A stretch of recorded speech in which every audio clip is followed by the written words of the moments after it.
महाभारत युद्ध का 17वां दिन समाप्त हो गया था।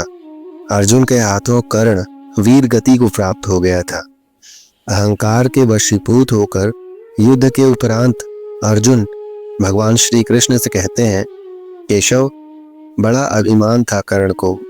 अपनी धनुर्विद्या पर वो हमेशा मुझसे बराबरी करने का दुस्साहस करता था, परंतु वह मेरे बराबर तो क्या, मेरे चरणों की धूल के बराबर भी नहीं था। परंतु वह मेरे बराबर तो क्या, मेरे चरणों की धूल के बराबर भी नहीं था। कर्ण, जिसका सिर हमेशा अहंकार से उठा रहता था, आज उसी कर्ण का सिर मैंने उसके धड़ से अलग कर दिया है। माधव, आज मैंने कुरुक्षेत्र की उस पावन भूमि पर कर्ण का सारा गर्व, सारा अभिमान और सारा घमंड चूर चूर कर दिया है। हे केशव, मैंने उस अभिमानी कर्ण को बार बार पराजित किया है, बार बार इस प्रकार हराया है। इस पर कृष्ण ने अर्जुन से कहा, पार्थ, ये सत्य है कि कर्ण को तुमने बार बार पराजित किया है, परंतु इसका अर्थ ये कदापि नहीं है कि कर्ण एक श्रेष्ठ योद्धा नहीं था। इस पर अर्जुन ने कहा, माधव, क्या तुम ये कहना चाहते हो कि मैं एक श्रेष्ठ योद्धा नहीं हूँ? क्या मैं सर्वश्रेष्ठ धनुर्धर नहीं हूँ?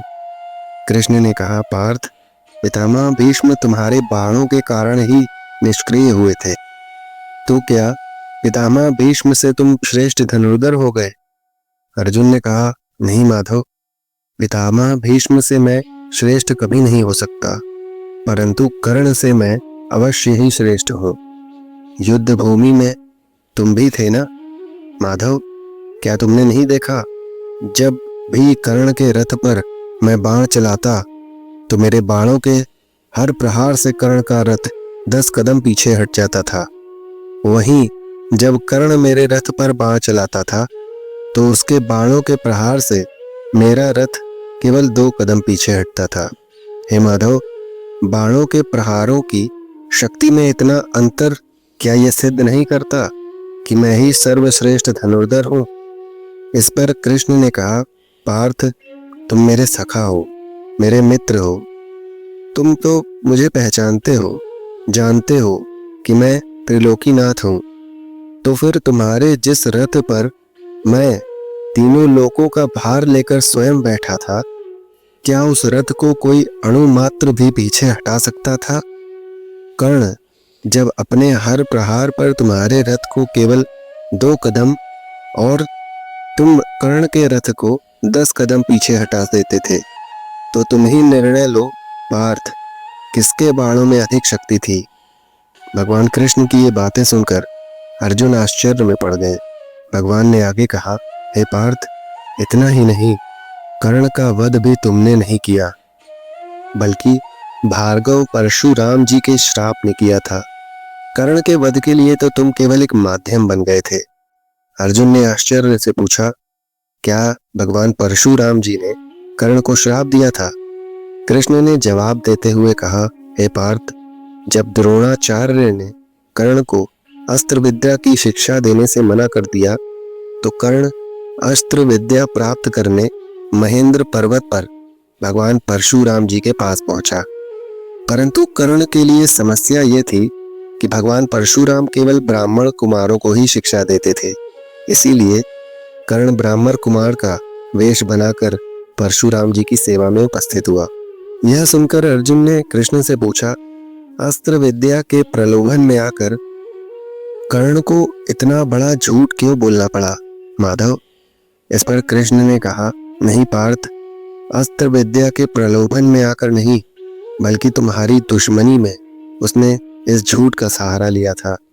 वो हमेशा तुम्हें अपना प्रतिद्वंदी समझता था, इसीलिए द्रोणाचार्य से शिक्षा लेकर जब तुम अस्त्र शस्त्र में संपन्न हुए तो तुम्हारा सामना करने की क्षमता प्राप्त करने के लिए कर्ण ने भगवान परशुराम जी से विद्या प्राप्त की।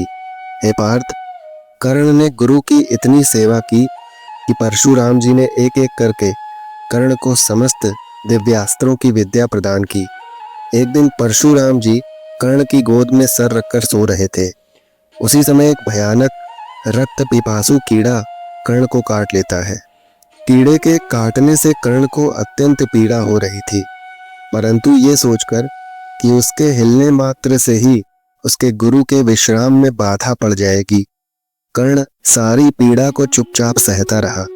परंतु कीड़े के डंक के मारने से कर्ण की जांघ में घाव हो गया था और उस घाव से बहने वाले गरम गरम खून के स्पर्श से परशुराम जी की निद्रा खुल गई। परशुराम जी की नींद खुलते ही कर्ण ने उस रक्त पिपासु कीड़े को मार दिया। ये देखकर परशुराम जी क्रोधित हो उठे और कर्ण से बोले, कर्ण, तुमने मुझे धोखा दिया है। तुम एक ब्राह्मण नहीं हो, अवश्य ही तुम किसी उच्च क्षत्रिय परिवार से हो, किसी राजवंश से हो। जो मनुष्य एक कीड़े को इतनी निर्दयता से मार सकता है, वो ब्राह्मण कैसे हो सकता है?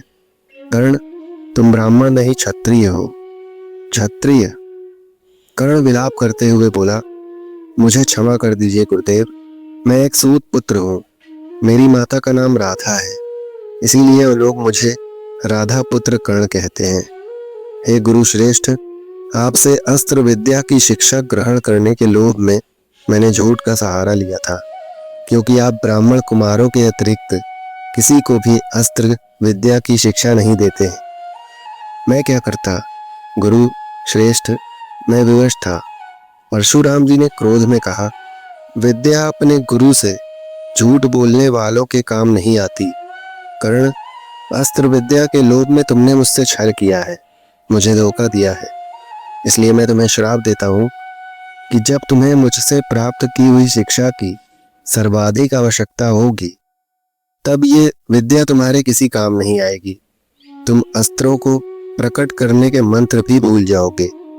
तुम जिस रथ के ऊपर खड़े होकर युद्ध करोगे, वह रथ भी तुम्हें त्याग देगा और तुम्हारे रथ के पहियों को भूमि निगल जाएगी। भगवान कृष्ण ने आगे कहा, हे मित्र, इसीलिए मैं कहता हूँ कि कर्ण को तुमने नहीं बल्कि उसके गुरु के श्राप ने मारा है।